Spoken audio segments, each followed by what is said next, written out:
Hey guys, welcome to my YouTube channel. Today I'm going to be talking about 10 real estate investing strategies. So the first one I'm going to be talking today to you about is buy and hold strategy.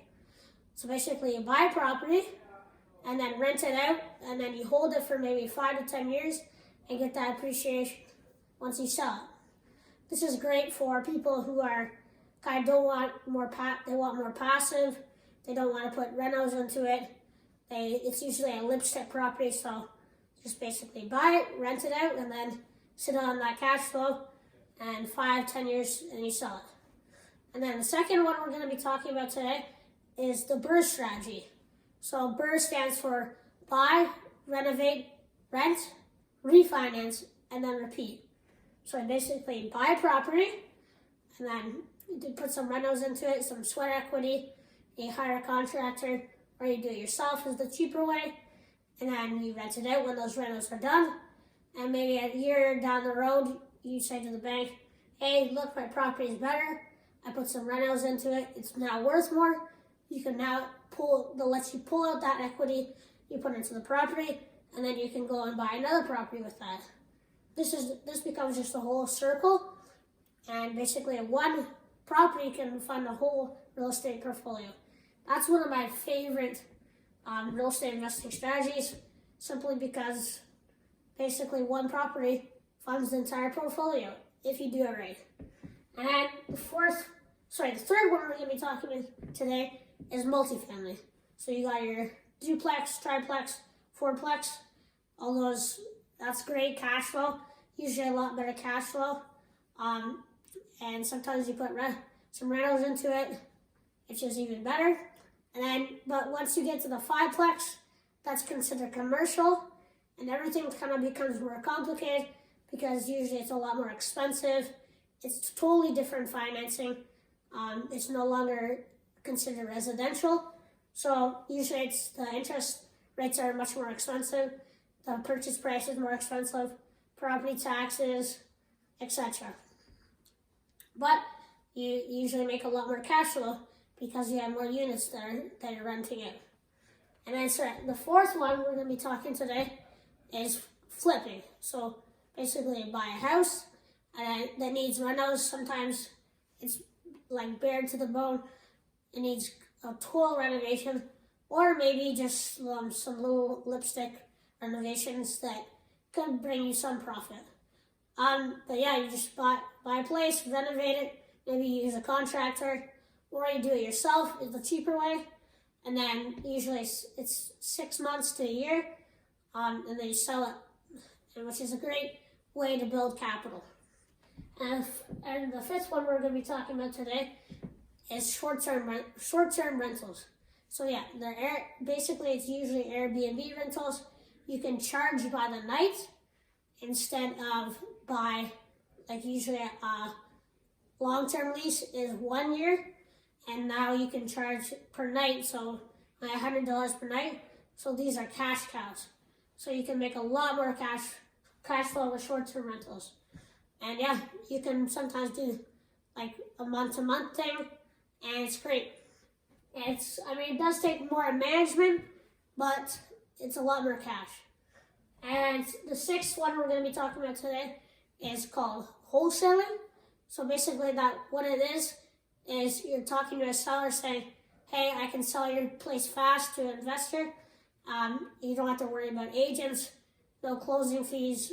Well, you still have to talk to a lawyer, but you save a lot of money going to a wholesaler instead of a realtor. But the thing about wholesalers is they're trying to find places that investors would be interested in. So they need work. They need like a huge amount of rentals. Sometimes they're just lipstick. But yeah, basically anywhere where an investor would be interested.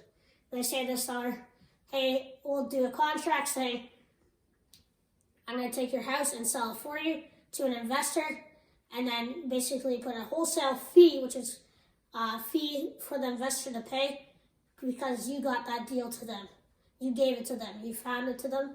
And usually it's a lower price, so maybe you buy it undervalued. The investor is able to buy it undervalued and make money. And that's why they're willing to pay, the investor is willing to pay that wholesaler a fee. Usually it can be up to $10,000, $20,000 a house, which is another great way to build capital. And you can do it with no money. You just basically go out and knock on doors and say, hey, Mr. Seller, would you like to sell your home? And boom.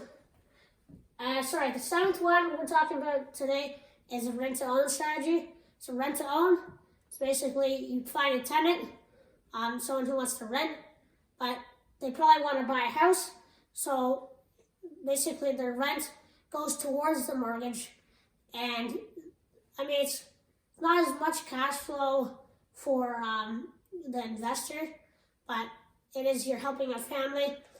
Basically that rental goes towards their mortgage payment to basically eventually buy the place in the future. That's a great strategy if you want to help people out. You make some cash and you're guaranteed someone's going to buy it in the future. And then number 8 we're going to be talking about today is called conversions. So you're basically buying a single family home and then in the bottom unit, or you make a bottom unit, put a bachelor unit in, and that's a great way to get a great good cash flow. And you can even do house hacking with that. So maybe you live in a house and you can turn your basement into your like a unit that someone can rent out, which is great for your cash flow. And then number 9 is private lending.